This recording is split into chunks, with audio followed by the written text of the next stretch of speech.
Es el paso que le toca dar al creyente ahora para testificar, amados hermanos, de la salvación que Cristo ha realizado en la vida del ser humano. Hay que hacerlo, hay que dar ese paso de obediencia, porque entonces no sería un verdadero creyente, sino da testimonio públicamente de esta fe salvadora. Ahora, como lo enseña en Romanos 5, verso 1, enseña la justificación por fe, de la salvación por fe. Ahora en Efesios 8 también, capítulo 2, verso 8 de Efesios también, hermano, nos enseña de la salvación por fe, no de la justificación por fe y el bautismo, no de la salvación por fe y el bautismo. El hecho es que la salvación, amados hermanos, se recibe por fe. Oiga bien, no es por el bautismo que uno recibe la salvación. La salvación se recibe por fe. El apóstol Pedro, no queriendo declarar que el bautismo en sí es lo que nos salva, inmediatamente agrega y dice él, no quitando la inmundicia de la carne, sino como un despertar hacia Dios. ¿Ves? Es un despertar en el corazón del hombre hacia Dios que da a uno ese paso de testimonio por una buena conciencia. Entonces, el agua del bautismo, amados hermanos, debe de estar acompañada de la obra del Espíritu Santo en la persona. Ahora, el comentario explicativo del apóstol Pedro nos muestra, amados hermanos, que el acto físico del bautismo no es lo que salva, sino el bautismo de ese despertar, de ese moverse hacia Dios. ¿Qué es lo que hay en ti antes de que tú te bautices en agua? Ha habido en el creyente un mover, un despertar en el corazón de esa persona hacia Dios, y es por eso que la persona toma el paso de obediencia hacia las aguas del bautismo. ¿Por qué? Porque en él ya hubo un despertar, en su corazón ya hubo un despertar, en su corazón ya hubo el mover, el dar ese paso hacia Dios. Y esto, amados hermanos, es por fe, de la misma manera como la fe de Noé en Dios lo llevó a construir el arca, entrar y permanecer en esta. Fue el arca, hermanos amados, la que salvó a Noé, ¿verdad que sí? Porque si él no se ha metido al arca, entonces todo el mundo se ahoga, como todas aquellas personas que no quisieron entrar al arca y se ahogaron y decían que Noé estaba loco, que de dónde iba a llover, si de tal manera como Noé lo estaba predicando. Y se burlaban de Noé. Nosotros vemos cómo se burlaba la gente de Noé. Dice que era imposible que lloviera de esa forma. Y el hombre aquel seguía construyendo y predicando la palabra de Dios. Y él confiado en que Dios lo que le había hablado iba a ser de la forma que Dios se lo había hecho. Ahora, fue el arca la que salvó a Noé, eso está claro.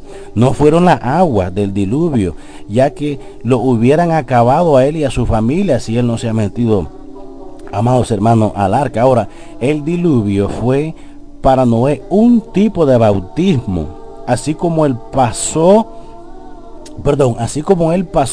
a través del Mar Rojo. Perdón, amados hermanos, así como el paso a través del Mar Rojo fue un tipo de bautismo para los israelitas. De eso está claro, la Biblia habla cómo los israelitas pasaron en medio del mar abierto, ¿verdad? Ese fue un tipo de bautismo. ¿Por qué? Porque estaban actuando en fe, amados hermanos. Ahora, porque no quiero, hermanos, que ignoréis que nuestros padres todos estuvieron bajo la nube y todos pasaron el mar. Y todos en Moisés fueron bautizados en la nube y en el mar. Y todos comieron el mismo alimento espiritual. Y todos bebieron la misma bebida espiritual. Porque bebían de la roca espiritual que los seguía, y la roca era Cristo. Primera de Corintios capítulo 10 del verso 1 al 4. Usted encuentra eso que acabamos de leer. Ahora, los bautismos, tanto de Noé como de los israelitas, sirvieron como tipos de una transición. Esto es, amados hermanos, que se movieron a las personas del mundo viejo al nuevo, del viejo pacto al nuevo pacto. No es el agua, amados hermanos, como enséñanos Jesús solo. No es el agua lo que salva, sino lo espiritual. es lo que salva. Aquello que está asociado con el agua, tanto para Noé como para Moisés, fue la fe en Dios lo que los salvó. Pero algunos dicen, como los Jesús solos, que dicen que la obra del Espíritu Santo y el acto del bautismo son simultáneos y que el Espíritu Santo obra en y a través del bautismo para traer regeneración. Pero esto no es el caso, amados hermanos, ya que la Biblia nos enseña que la salvación claramente es por fe, como lo dice Romanos capítulo 5 y verso 11, Efesios capítulo 2 verso 8. Además, tenemos un claro ejemplo en las Escrituras donde las personas, amados hermanos, oiga bien, esto se van a espantar los Jesús solos, los que van a escuchar. Hay un claro ejemplo en la Escritura, en uno de los libros que ellos citan, es el libro preferido de ellos. En el libro de los Hechos, amados hermanos, capítulo 10, del verso 44 al verso 48, nosotros encontramos un claro ejemplo en las Escrituras donde las personas no son salvas antes de bautizarse. No son salvas antes de su bautismo. Tenemos un claro ejemplo aquí en personas que no se han bautizado, hermanos. El ejemplo es tan claro en la Escritura donde las personas son salvas, amados hermanos, antes de su bautismo. Capítulo 10, versos 44 y 48 de Hechos. Dice la palabra: mientras aún hablaba Pedro estas palabras, el Espíritu Santo cayó sobre todos los que oían el discurso. Estaban escuchando a Pedro, hermano.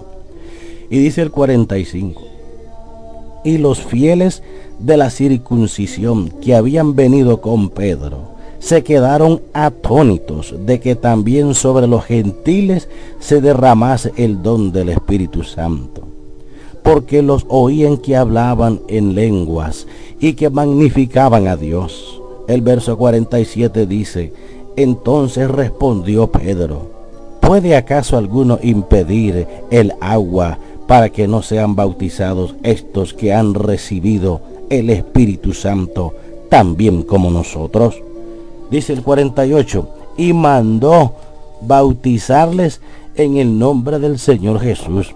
Entonces le rogaron que se quedase por algunos días.